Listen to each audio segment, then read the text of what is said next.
नमस्कार, उत्तराखंड समाचार में आपका स्वागत है। मैं शिखा त्यागी। सबसे पहले मुख्य समाचार। आईटीबीपी के पर्वतारोही दलों को मुख्यमंत्री त्रिवेंद्र सिंह रावत ने बांटे प्रशस्ति पत्र। बोले, हीन वीरों से उत्तराखंड का है गहरा रिश्ता।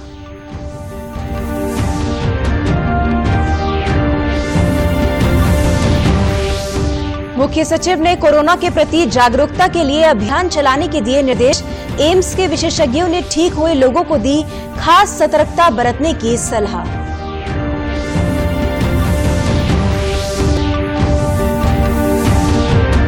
उत्तराखंड में सेब, मसालों और सूखे मेवों को बढ़ावा देने के लिए स्थापित होंगे 4 उत्कृष्टता केंद्र। वित्तीय मदद पाने के राज्य ने भारत सरकार को भेजा प्रस्ताव। और हरिद्वार में हाथियों के मूवमेंट पर नजर रखने के लिए लगाए जा रहे रेडियो कॉलर। कुंभ क्षेत्र में शिविरों की सुरक्षा के लिए की जा रही सोलर फेंसिंग। अब समाचार विस्तार से। मुख्यमंत्री त्रिवेंद्र सिंह रावत ने आईटीबीपी के सिंहद्वार परिसर में गंगोत्री 2 शिखर और 6 अन्य चोटियों पर आरोहण कर लौटी टीमों के फ्लैग इन समारोह में भाग लिया। आईटीबीपी ने सितंबर में 6 अनाम चोटियों पर आरोहण के लिए पर्वतारोही दल भेजा था, जिसका नेतृत्व आईटीबीपी देहरादून सेक्टर की उप महानिरीक्षक अर्पणा कुमार ने किया। 8 सदस्यीय दल ने उत्तराखंड के उच्च हिमालय क्षेत्र की 6000 मीटर से अधिक ऊंचाई वाली चोटियों का आरोहण किया। उप महानिरीक्षक ने कहा कि इस कठिन अभियान के दौरान कुछ लोग बीमार भी हो गए थे। इसके बावजूद टीम ने पूरी मेहनत से अभियान को सफलतापूर्वक पूरा किया। 6000 मीटर से अधिक ऊंची वाली जो पीक्स है उसको हमने क्लाइंब किया। ये बाकी एलआरपी से काफी अलग था, क्योंकि इसमें हम लगातार सुरक्षा दृष्टिकोण से हम पेट्रोल भी कर रहे हैं और ऊंचाई वाली पीक्स को भी चढ़ रहे हैं, और वो वांटेज पॉइंट से हम अपने एरिया का निगरानी कर रहे थे। तो ये डबल वो था और मुश्किल भी था, क्योंकि काफी इसमें दिक्कतें भी आती हैं, शरीर का वो नहीं रहता है, थोड़ा बहुत सारे बीमार भी पड़ गए थे।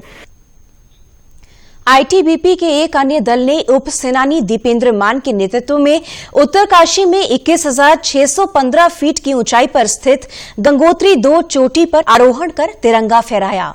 इस दल में 26 पर्वतारोही शामिल थे। समारोह में मुख्यमंत्री ने दोनों दलों में शामिल सभी पर्वतारोहियों को प्रशस्ति पत्र प्रदान कर सम्मानित किया। इस मौके पर उन्होंने कहा कि आईटीबीपी के जवानों ने शौर्य, दृढ़ता और कर्मनिष्ठा का परिचय देते हुए अपनी ड्यूटी के साथ पर्वतारोहण के क्षेत्र में नया रिकॉर्ड कायम किया है। उन्होंने कहा कि आईटीबीपी और उत्तराखंड का गहरा रिश्ता है। अभी उत्तराखंड के 11,000 लोग आईटीबीपी में सेवारत हैं। सरकार की ओर से आईटीबीपी को हर संभव सहयोग दी जाएगी। बधाई देता हूं उनकी टीम को और उनके नेतृत्व को कि उन्होंने उच्च हिमालयी सीमांत क्षेत्रों में जाकर के और नई नई चोटियों को फतेह किया है, और जो हमारे देश की सुरक्षा की दृष्टि से बहुत महत्व रखती हैं। हम सीमांत के लोग अपने आप को सुरक्षित महसूस करते हैं ऐसे हिमवीरों की वजह। मुख्यमंत्री त्रिवेंद्र सिंह रावत की अध्यक्षता में आयोजित उत्तराखंड चारधाम देवस्थानम प्रबंधन बोर्ड की बैठक में बोर्ड के संचालन से संबंधित विषयों पर चर्चा हुई। बैठक में बोर्ड की ओर से तैयार कराए गए विभिन्न ड्राफ्ट रूल को स्वीकृति प्रदान की गई, जिसे अब शासन को उपलब्ध कराया जाएगा। इसमें पुजारियों, न्यासियों, तीर्थ पुरोहितों, पंडों और हक हकूकधारियों के अधिकारों और संरक्षण से संबंधित नियमावली भी शामिल है। इसके साथ ही बैठक में तृतीय केदार तुंगनाथ मंदिर व सभा मंडप आदि के जीर्णोद्धार पर भी सहमति बनी। केदारनाथ स्थित ईशानेश्वर मंदिर के नवनिर्माण के लिए भी स्वीकृति प्रदान की गई। बैठक में केदारनाथ में रावल व पुजारी आदि के कक्षों की मरम्मत, ऊखीमठ मंदिर के जीर्णोद्धार, बहुमूल्य पांडुलिपियों को डिजिटलाइज करने, कार्तिक स्वामी मंदिर को देवस्थानम बोर्ड के अधीन लाने और थैलीसैंड स्थित विंदेश्वर मंदिर के जीर्णोद्धार पर भी सहमति बनी। बैठक में बोर्ड के मुख्य कार्यकारी अधिकारी रविनाथ रमन ने जानकारी दी कि 25 अक्टूबर तक चारधाम में 1,72,000 यात्री दर्शनार्थ आए हैं। बद्रीनाथ धाम मंदिर में 7 करोड़ 55 लाख रुपए और केदारनाथ मंदिर को 75 लाख रुपए की आय हुई। बोर्ड के सदस्य व बद्रीनाथ के विधायक महेंद्र भट्ट ने बताया कि बैठक में कई महत्वपूर्ण निर्णय किए गए। लेकिन निश्चित रूप से देवस्थान बोर्ड बनने के बाद उसकी नियमावली क्या होनी चाहिए उस समय एक ड्राफ्ट बैठक में आया है और कुछ सुझाव उसके अंतर्गत जो हम सब लोग तो हमने उसमें दिए हैं। एक मैं कह सकता हूं कि जब नए एक्ट के बाद जो आवश्यक चीजें हकों के धारियों के संदर्भ में जो विषय निकल के आए थे उनका काफी समाधान उसमें हमने किया है। दूसरी बात, अनेकों दानी दाता जो भिन्न हमारे धामों के सौंदर्यकरण के लिए उनके अच्छे उसके मंदिर का स्वरूप देने के लिए दान देने वाले थे, उनका भी हमने उसमें अनुमोदन किया है और ये भी सुझाव दिए हैं कि बहुत से मंदिर ऐसे हैं जो देवस्थान के तहत आ सकते हैं, तो उनके लिए भी हमने सुझाव मांगे हैं। मुख्य सचिव ओम प्रकाश ने कोरोना के मद्देनजर दीपावली और राज्य स्थापना सप्ताह के दौरान लोगों को जागरूक करने के लिए सूचना विभाग को विशेष प्रयास करने के निर्देश दिए हैं। 9 नवंबर को राज्य स्थापना दिवस पर पुलिस लाइन में होने वाली परेड में पुलिस विभाग को पोस्टर आदि के माध्यम से प्रचार प्रसार करने के लिए कहा गया। मुख्य सचिव ने कहा कि प्रधानमंत्री नरेंद्र मोदी के आह्वान जब तक दवाई नहीं तब तक ढिलाई नहीं का व्यापक प्रचार प्रसार किया जाए। उन्होंने कहा कि लोगों को कोरोना के प्रति जागरूक करने के लिए इस प्रकार के स्लोगन हर जगह दिखाई देने चाहिए। उन्होंने छुट्टी के दिनों में पर्यटन स्थलों में पर्यटकों की आवाजाही बढ़ने की स्थिति में सोशल डिस्टेंसिंग और सैनिटाइजेशन पर विशेष ध्यान देने को कहा। एम्स ऋषिकेश के विशेषज्ञों ने कोरोना का उपचार कराकर घर लौट रहे मरीजों को अपने स्वास्थ्य के प्रति विशेष एहतियात बरतने की सलाह दी है। उन्होंने चेताया है कि जरा सी लापरवाही भारी पड़ सकती है। विशेषज्ञों का कहना है कि राज्य में कोरोना के मरीजों की संख्या में भले ही गिरावट देखने को मिल रही हो, लेकिन कोरोना अभी गया नहीं है। ऐसे में पॉजिटिव होने के बाद स्वस्थ हुए लोगों को सोशल डिस्टेंसिंग का पालन और मास्क के अनिवार्य उपयोग के साथ ही उपयुक्त दवाओं का सेवन करना आवश्यक है। एम्स ऋषिकेश के निदेशक प्रोफेसर रविकांत ने सुझाव दिया कि स्वस्थ होकर घर लौटे लोग नियमित व्यायाम अवश्य करें और हमेशा गर्म पानी का सेवन करना न भूलें। एम्स अस्पताल प्रशासन के डीन प्रोफेसर यूबी मिश्रा का कहना है कि उपचार कराकर लौटे मरीज विटामिन सी, जिंक और मल्टीविटामिन का सेवन भी करते रहें। रोगी यहाँ से ठीक होके जा रहे हैं, उनको भी घर जाने के बाद कुछ दवाइयाँ हैं उनको लेना है, उनका सेवन करना है और कुछ तरीके अपनाना है। जैसे सोशल डिस्टेंसिंग उनको करना ही करना है, मास्क लगाना ही लगाना है, साथ में हैंड हाइजीन का इस्तेमाल करना ही करना है। इसके अलावा जो लोग ऑक्सीजनेशन की प्रॉब्लम में थे, जिनकी सांस वगैरह फूलती थी, तो उनके लिए एक बहुत अच्छा उपाय ये है कि आमतौर से आदमी सीधा ही सोता है। वो लोग जो ऑक्सीजन की प्रॉब्लम लेके गए हैं तो उनको उल्टे सोने की आदत डालनी चाहिए। उल्टा सोने से जो उनका ऑक्सीजनेशन है वो बेहतर हो जाता है। उत्तराखंड में सेब, मसालों और सूखे मेवों को बढ़ावा देने के लिए 4 उत्कृष्टता केंद्र स्थापित किए जाएंगे। कृषि व बागवानी मंत्री सुबोध उनियाल का कहना है कि उत्कृष्टता केंद्र फसलों और फलों के अधिक पैदावार वाले बीजों पर अनुसंधान और विकास के लिए एक स्टॉप सेंटर के रूप में कार्य करेंगे। उत्पाद पर जलवायु परिवर्तन के प्रभाव का अध्ययन और ब्रांड तैयार करने पर भी केंद्र में काम होगा। केंद्र सरकार की एक योजना है जिसमें राज्यों को उत्कृष्टता केंद्र बनाने के लिए 10 करोड़ रुपए की वित्तीय सहायता मिल सकती है। इस योजना का उपयोग करते हुए राज्य की ओर से प्रस्ताव पर काम किया जा रहा है। प्रदेश सरकार के पास वर्तमान में सेलाकुई में सगंध पौधों के लिए एक उत्कृष्टता केंद्र है। टिहरी गढ़वाल जिले के नरेंद्रनगर क्षेत्र में जैविक खेती के लिए एक अन्य उत्कृष्टता केंद्र का निर्माण चल रहा है। नई टेक्नोलॉजी से हाइब्रिड प्लांटिंग मटेरियल हो या हाइब्रिड सीड्स हो जिससे उत्पादकता बढ़ाई जा सके, उस पर आज काम करने की बहुत बड़ी आवश्यकता है। और जिस तरह से हम लोग इस राज्य में चाहे मसाले के हो, मसाले की बहुत संभावनाएं हैं। हमारी क्लाइमेटिकल कंडीशंस हमको जो सेब के लिए, अखरोट के लिए बहुत अच्छी हैं और इनके माध्यम से हम किसान की आर्थिकी को बहुत मजबूत कर सकते हैं।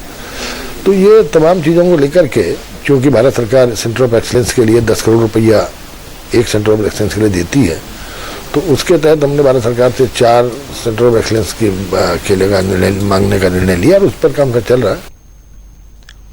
हरिद्वार में अगले वर्ष आयोजित होने वाले कुंभ में यात्रियों की सुरक्षा और आबादी क्षेत्रों को हाथियों से बचाने के लिए वन विभाग ने हाथियों को रेडियो कॉलर लगाने का काम शुरू किया है। हरिद्वार से सटे राजाजी नेशनल पार्क और चीला रेंज से अक्सर हाथी आबादी की ओर रुख करके फसलों को नुकसान पहुंचाते हैं। कई बार वे लोगों पर भी हमला कर चुके हैं। ऐसे में आबादी क्षेत्र में हाथियों के मूवमेंट पर नजर रखने के लिए रेडियो कॉलर लगाए जा रहे हैं। फिलहाल एक हाथी को रेडियो कॉलर लगाया गया है।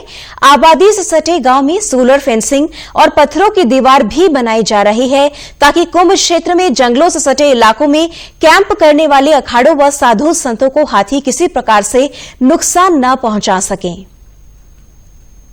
हम लोगों ने अभी हाल ही में उन हाथियों को करीब 2-3 महीने से चिन्हित किया है और उनके मूवमेंट को देखा है कि कौन कौन से हाथी हैं, कौन कौन से हाथी लीड कर रहे हैं और उनको हम लोगों ने रेडियो कॉलरिंग का काम जो है प्रारंभ किया है, जिसमें कि एक हाथी को अभी बहुत जल्दी रेडियो कॉलर किया गया है और उससे क्या होगा कि इसके बाद भी कुछ हाथियों का हमें रेडियो कॉलर का इसमें करना है कार्य। तो ये हाथियों की हमें रियल टाइम लोकेशन मिल सकेगी हर घंटे की या 2-2 घंटे की और उससे जो हमारी टीमें वहाँ अलर्ट रहती हैं इन हाथियों को पुशबैक करने के लिए, उनको हम इनके बारे में एग्जैक्ट बता सकेंगे। टिहरी के जिलाधिकारी ईवा आशीष श्रीवास्तव ने आज प्रतापनगर क्षेत्र को मुख्यालय से जोड़ने के लिए बनाए गए डोबरा चांठी पुल का निरीक्षण किया। देश के सबसे ऊंचे मोटरेबल सस्पेंशन पुल की अप्रोच रोड का भी उन्होंने जायजा लिया। जिलाधिकारी ने पुल की सभी औपचारिकताएं जल्द से जल्द पूरा करने के निर्देश दिए।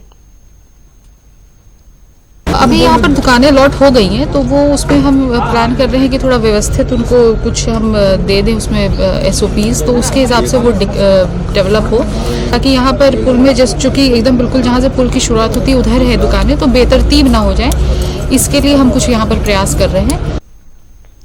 करीब 15 वर्ष बाद डोबरा चांठी पुल बनकर तैयार हो पाया है। करीब 3 अरब रुपए इसके निर्माण पर अब तक खर्च हुए हैं।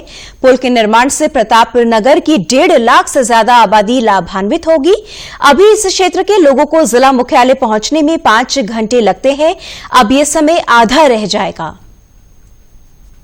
जैसे कि आपको पता है 9 तारीख को यहाँ इस पुल का उद्घाटन होने वाला है, तो यहाँ के सभी लोगों को बहुत फायदा मिलेगा इसका और हमें बहुत खुशी है कि और हम सरकार का धन्यवाद करना चाहते हैं इस पुल के लिए। यहाँ के लोगों को काफ़ी 2 लाख लोगों को लगभग इसका फायदा मिलेगा। काफ़ी लोग यहाँ जो पर्यटक भी आएंगे और अच्छा बहुत अच्छा है यहाँ का। लेकिन काफ़ी दूर आई भी जो हमको बहुत दूर से जाना पड़ता था वो भी काफ़ी सुविधाजनक हो जाएगा। 2 घंटे का रास्ता, कम से कम 2 घंटे का रास्ता 2 घंटे में कम हो जाएगा सफर। कम हो गए। आत्मनिर्भर भारत के तहत बागेश्वर जिले में 50 महिलाओं को LED बल्ब बनाने का प्रशिक्षण दिया जा रहा है। ये प्रशिक्षण शिविर उरेडा और आजीविका मिशन संयुक्त रूप से आयोजित कर रहे हैं। स्वयं सहायता समूह की महिलाओं को ब्लॉक कार्यालय सभागार में ये प्रशिक्षण दिया जा रहा है। 6 दिवसीय प्रशिक्षण में ये महिलाएं बागेश्वर जिले के 3 ब्लॉकों से प्रतिभाग कर रही हैं। इस तरह के प्रशिक्षण से महिलाओं में काफी उत्साह है, वे इसे स्वरोजगार का अच्छा जरिया बता रही हैं। ये NRLM और उरेडा और RCT की तरफ से जो महिलाओं को LED बल्ब बनाने की ट्रेनिंग दी जा रही है, ये शायद उत्तराखंड में यहाँ बागेश्वर में तो पहली बार है जिसमें सभी महिलाएं बहुत ही इंटरेस्टिंग इसमें सीख रही हैं और एक कुछ नई चीज़ भी है ये सीखने के लिए, जिसमें अभी जो लॉकडाउन चले थे, जो कोरोना की वजह से जितनी भी नौकरियां हैं लोग घर आके बैठे हैं क्योंकि उनके पास कोई रोजगार नहीं है। ये ऐसा रोजगार अब भारत सरकार ने समूह के माध्यम से महिलाओं को दिया है कि जो हम अपने घर पे बैठ के भी इसको शुरू कर सकते हैं और अच्छी आय अर्जित कर सकते हैं। हम इसमें इसलिए पहुंचे हैं कि हमें इसमें एक तो फायदा ये है, हम अपना घर का काम करके भी 4-5 महिलाएं मिलके इसको आराम से बना सकते हैं 1-2 घंटा टाइम निकाल के। बाकी जो भी हमारी महिलाएं हैं बहुत सारी ऐसी हैं कि उनको बाहर जाने का मौका नहीं मिलता है, क्यों हम अपने घर में इस सामान को ले जा करके एक जगह समूह के संगठन बनाकर कहीं पर भी अपने पंचायत घर में या कहीं भी हम इसको आराम से बना के बेच सकते हैं। महिलाओं को दिए जा रहे इस प्रशिक्षण का उद्देश्य उन्हें घर बैठे स्वरोजगार से जोड़कर आत्मनिर्भर बनाना है। प्रशिक्षण के बाद ग्रुप सेंटर बनाया जाएगा।